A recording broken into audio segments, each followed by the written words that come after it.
সেই যুদ্ধের ফল নিজেদের স্বপ্নের আলোকে তৈরি করার জন্য সবাইকে একটা সম্মিলিতভাবে কাজ করতে হয়।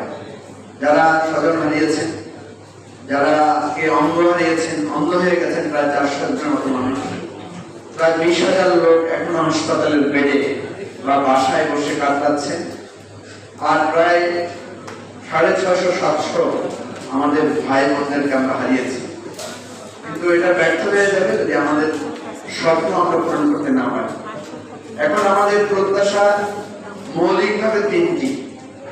একটি হচ্ছে যে আমাদের এই লাঞ্ছনা, বঞ্চনা, হত্যা, গুম এবং মানবাধিকার লঙ্ঘনের বিচার, যেটার জন্য আপনারা জানেন যে কমিশন সহ নানা ধরনের পদক্ষেপ, আন্তর্জাতিক মহলের সহযোগিতার ভিত্তিতে আমরা একটা কাজ এগিয়ে নেওয়ার জন্য চেষ্টা করছি।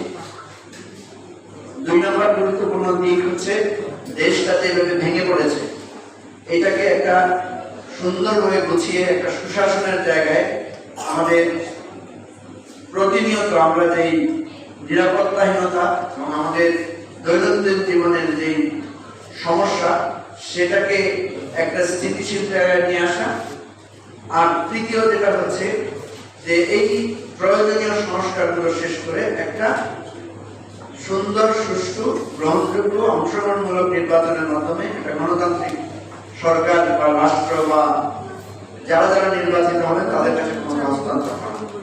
আমরা যতটুকু বুঝতে পারছি আমাদের বর্তমান অন্তর্বর্তীকালীন সরকার তারা আন্তরিকতার সাথে কাজ করছেন। অনেক হার্ডেলস, অনেক ব্যারিয়ার তাদের আছে। খোকন ভাই বিস্তারিত বলেছেন। আমরা যেহেতু রাজনীতি বা আমরা যেহেতু এই সংগ্রামে ছিলাম, খোকন ভাই বলেছেন, আমরা সকলেই এখানে রক্ত দিয়েছি, আমাদের সকলের শরীরে বুলেট বিদ্ধ, আমরা অনেকেই রিমান্ডে ছিলাম দিনের পর দিন। কিন্তু আমাদেরকে মনে রাখতে হবে যে বর্তমান সরকারকে আমরা সাহায্য করতে চাই এবং সাহায্যের একটা গুরুত্বপূর্ণ দিক হচ্ছে তাদের জবাবদিহিতা নেওয়া। কিন্তু আপনারা যারা রক্ত দিয়েছেন, স্বজন হারিয়েছেন, আপনারা যদি এখন ঘরে বসে থাকেন, অনেকটুকু লড়াই করলাম, সংগ্রাম করলাম, এবার একটু বিশ্রাম নেই, তাহলে কিন্তু এই অর্জিত ফল আমরা কেউ ঘরে নিতে পারবো না।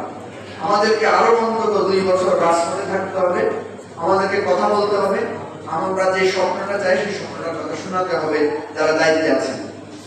আমরা মনে করি যেই মানবাধিকার লঙ্ঘন হয়েছে সেটা পৃথিবীর কোনো ইতিহাস সাথে তুলনা করা যায় না।